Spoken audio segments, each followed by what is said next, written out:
And you're not from Liverpool. You are from Liverpool. I am. You are. I am. Me and my brother. Right. I'm not. Okay. Because they said first you moved from Liverpool. I should have brought it, but never mind. What did it say? Huh? What did it say? Oh, it just basically. I fucking hate him anyway. So, it was like you said, no, it wasn't.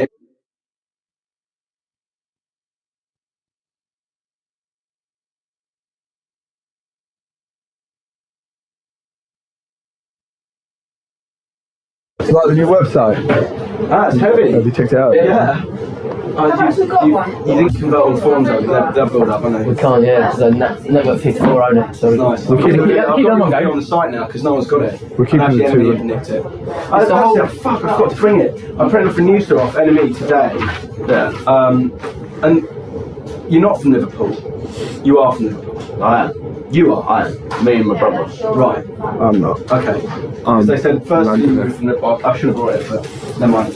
What did it say? Huh? What did it say? Oh, it just basically. I fucking hate him anyway. So, it was like you said, no, it wasn't. It was that kind of like, oh, we suddenly noticed you, now we love you.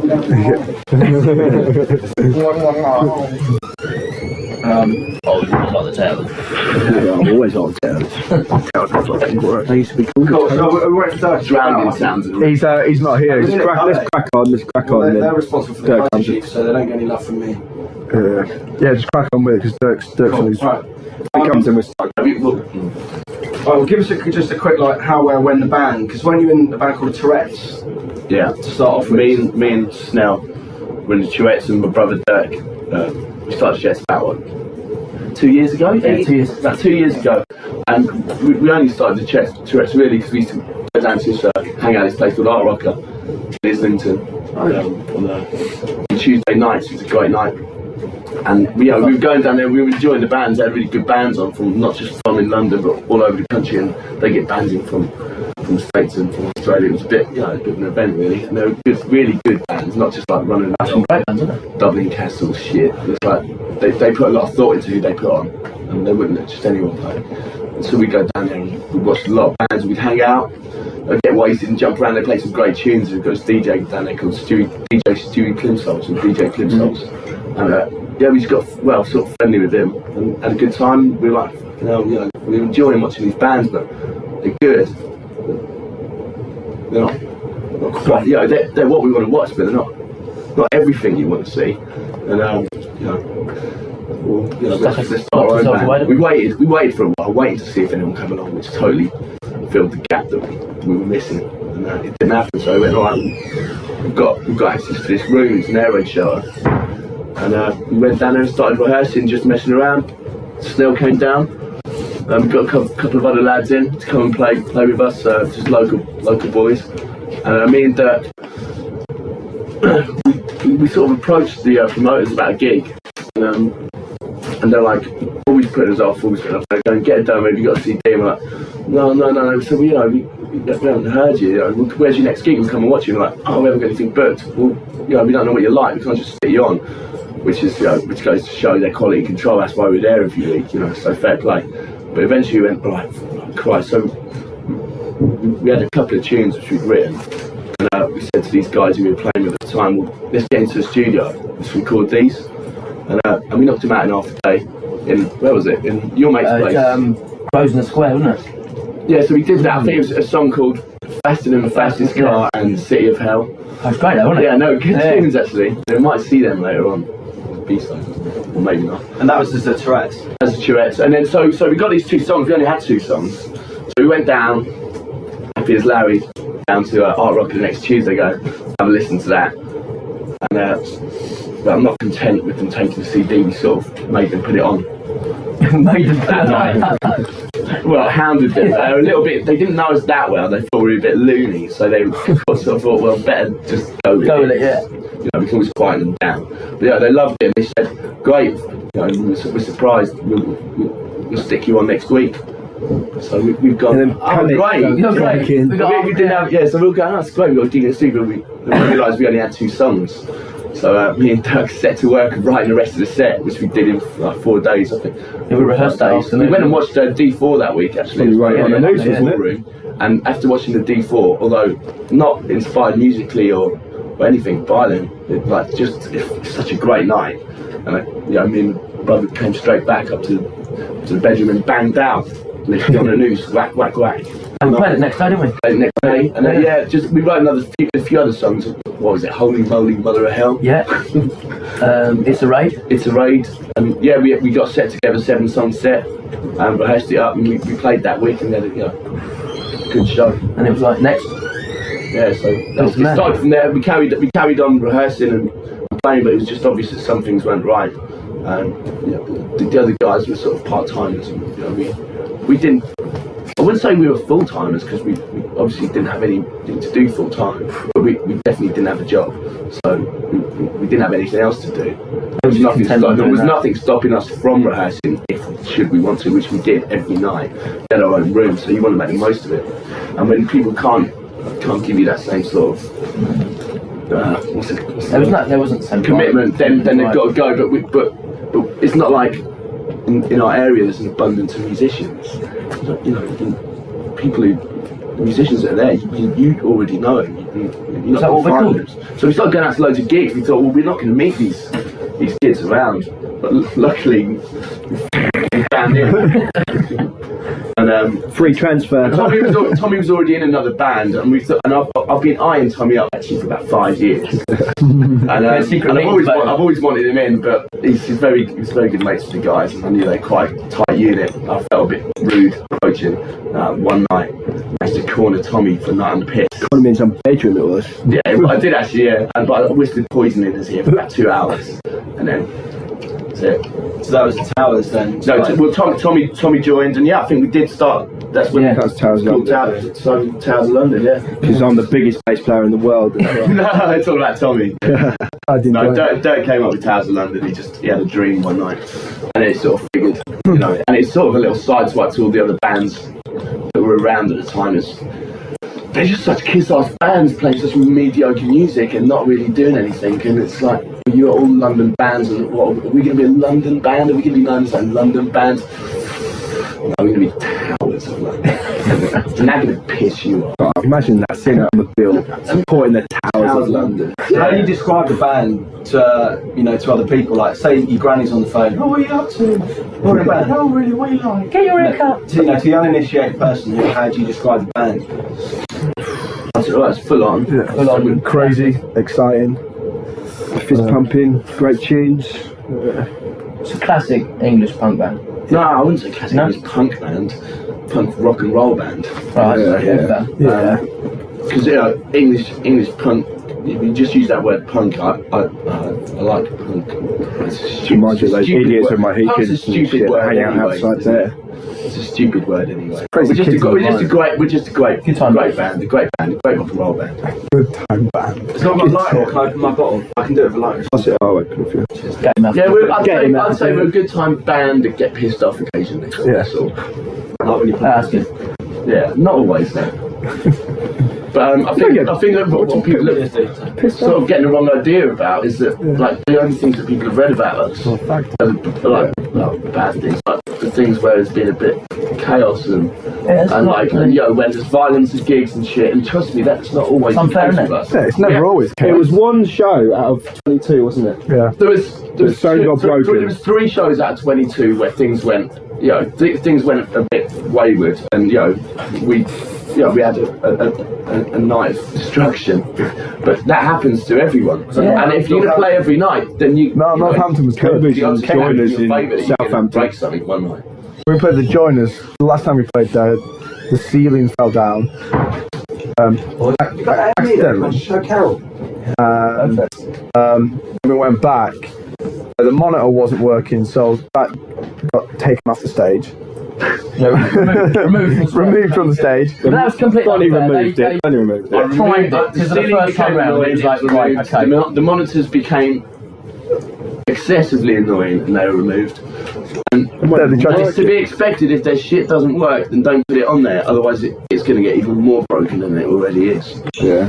He tried stitches for 560 quid at the end of the gig. So we, Tommy arm wrestled us out of the situation. No, it came up. It's Donnie's master plan for the. He wanted 560 quid for his broken monitor because It wasn't working. So I picked it up and I asked for them to make it work, and they didn't make it work, and it was unsettling your karma. It was unnerving my karma. So I quite rightfully so picked it up and threw it, and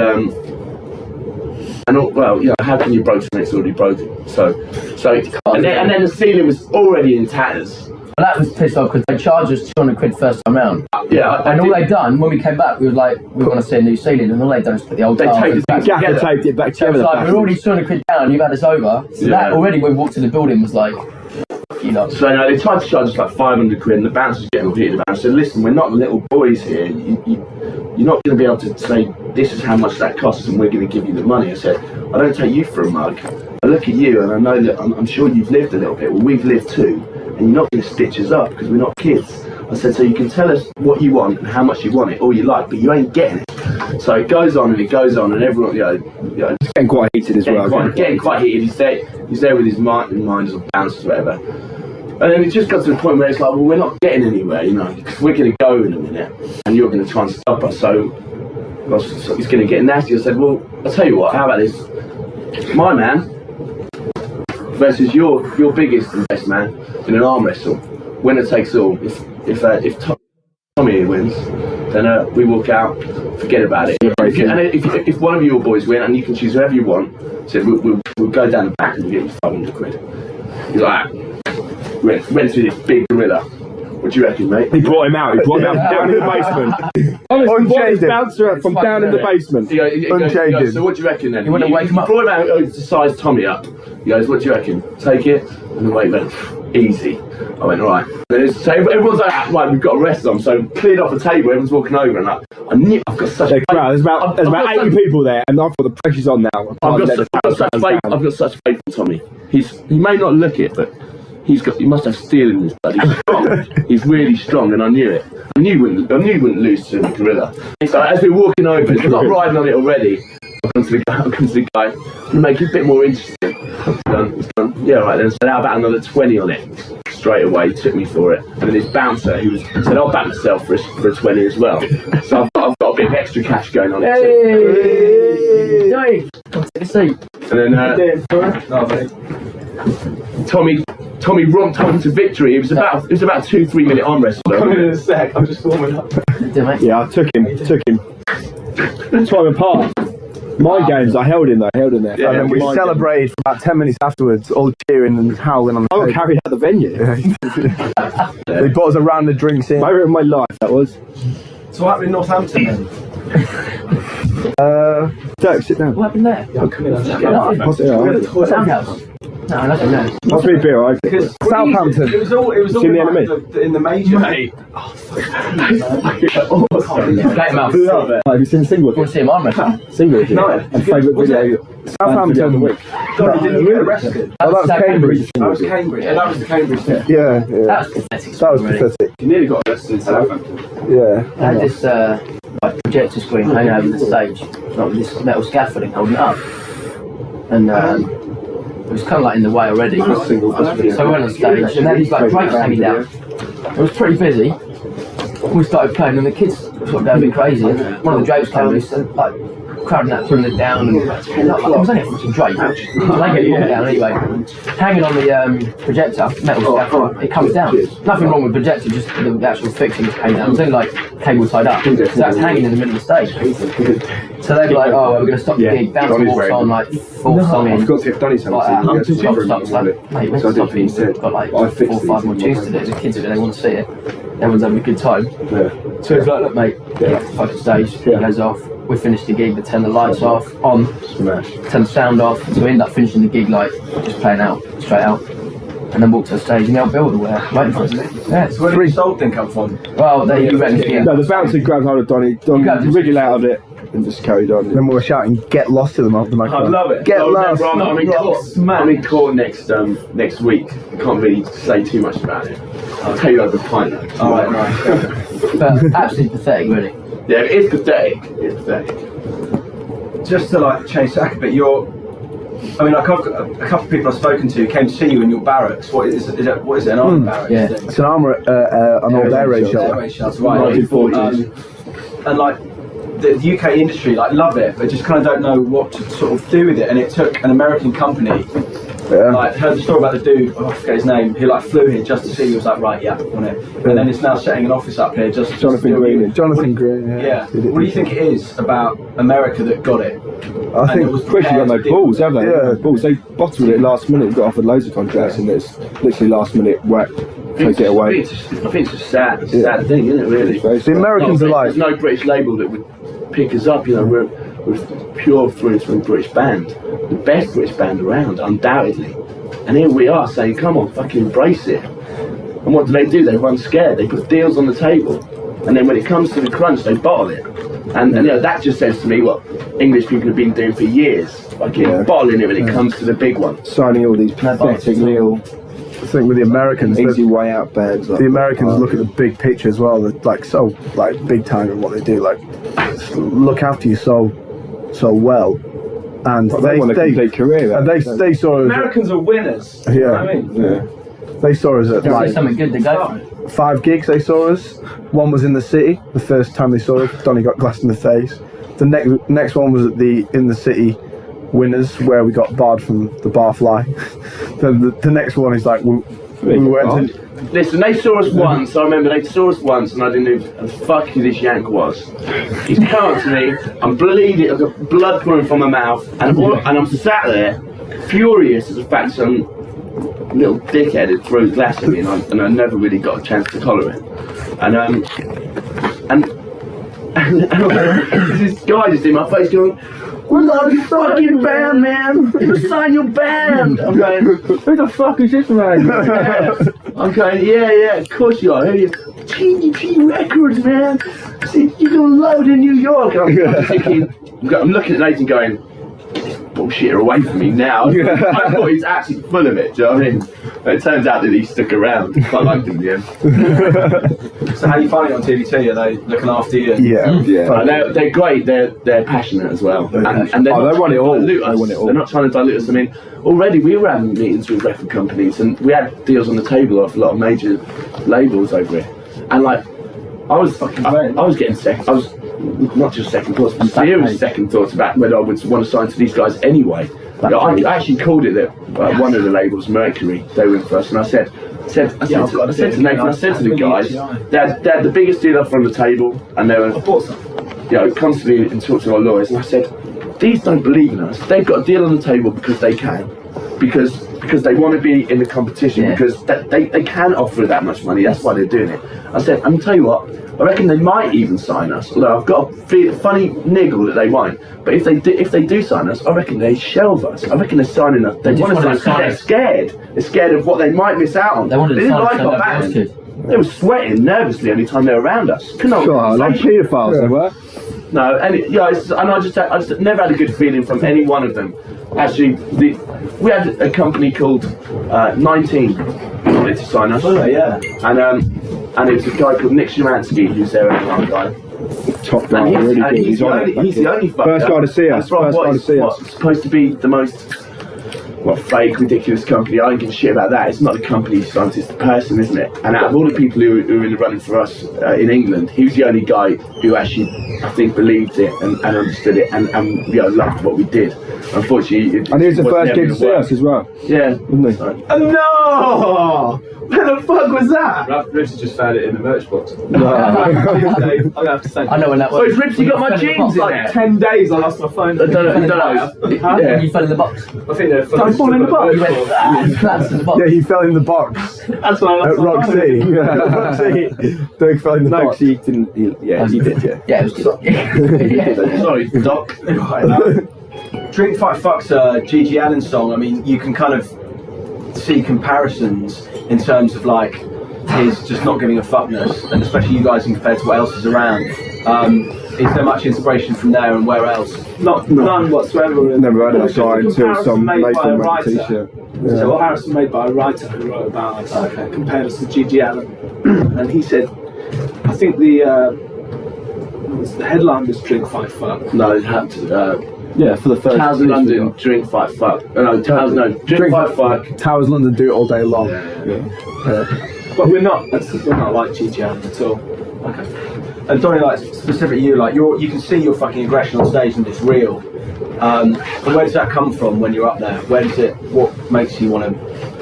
Well, I've Just not get on and sing nicely and then. So I've said this. Sure. Yeah, Dave said it before. Really, for me, it's like I can be sitting in this room having a good laugh 10 minutes before we go on, and I honestly challenge anybody to stand up there with these guys behind you playing that music and not lose your head. I mean, I challenge anyone to do it, but you know, maybe it's just me, but it just has that effect on me, and I can't help it. Generally, my mind goes blank for a lot of the gigs. I have to remind them after every show. I don't remember anything of the show during the gigs until somebody will point it out, and then I'm like, oh, yeah, that happened, didn't it? But it just does send me into a bit of a. I just lose my mind really, and that's what I really hope people do out there in the audience as well. Maybe they do. Kid, I'm just in a really big time interview at the moment. Oh, okay. All right. Well, can you text me what pub you're in? You still got the guest list? Saw Laura Rock's cock up. Yeah, I'm still in the high street. Right now, though. Yeah. But yeah, I mean that or 12 guests. What's she up to? What's she up to? What's she wearing? I ignored her. I scuttled past. What's she wearing now? So But no drugs before you go, and that's a big no. Yeah, it just takes your edge off you. Yeah, it's tried, and I've been totally unimpressed with performances after doing this shit. Can't do hallucinogenics either. Yeah. No. Trying to play. We're not here for note with Python. And you're bending the biggest notes in the world. Wow. Shit, Raz, my guitar is going crazy. Donnie, do you want to pass for your missus? Oh yeah, cheers, mate. Just put her on as Tom, is that shit funny? Hey. Hey. Okay. Make sure it's on a free list. So what's the big aim at the moment? What's the angle? What are you heading for at the moment? Play a great show tonight, I think. Yeah, keep doing great shows. Hopefully these two rats can write some good songs. Yeah, we're off. Got a great to Brighton. record. Can I do this in a minute, Dave? Yeah, sure. Get a good record out there. Brighton's got some tunes, me and Dirk. We haven't had any time to ourselves for ages, and you know, we're just foaming at the mouth to be able to just sit alone and just write some music again. Because Album of 2005. Yeah, then we can get writing our album. got you know, it's like when you haven't written for a while, just your blood starts boiling. You know, and when your blood starts boiling, that's when you need to get in the room with your guitar and tape recorder. We've done a lot of playing, but not really writing. So playing wise, we're really up to scratch. We're really on it. Yeah. But there's not many sort of opportunities to write when you're in a venue. Yeah, There's a lot of people around. you You can if you've got no shame, I guess, but Yeah. So what's not the writing? seriously. So what's the writing process then? I can't imagine you sitting around like a white grand piano and plinking out something. Is it? You all sit around, but you just like. It's different, but it's me and Dirk who write the tune. Anytime. Dirk and For Donnie. me, it's just like I can't sit there and force myself to write. I mean, we're going to go away for 5 days to write, but it's not really going away to write. It's really being given the opportunity to be near a guitar without anyone bothering you. It's like perfect situation for me is to be like alone in the house and have some TV and music going, and a guitar somewhere around, knowing it's there, and a tape recorder not too far either. And should you just get that, then you can grab your guitar and you can nail it then. 15 minutes of pure emotion or whatever it is, and then I go back and try and make sense of what it is I've just done. But the key is being near a guitar, being near a recorder, and not having anyone around to fucking bother you or interrupt you. If I've got that, I've got every chance of writing songs. Best songs I write is sort of, which can't really explain it.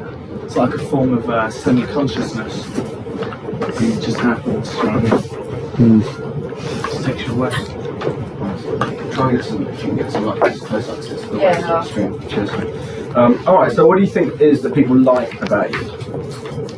I mean everything. We're generally funny guys. Yeah. quite hilarious. Yeah, hilarious. Quite good looking. Nothing wrong with being sexy these days.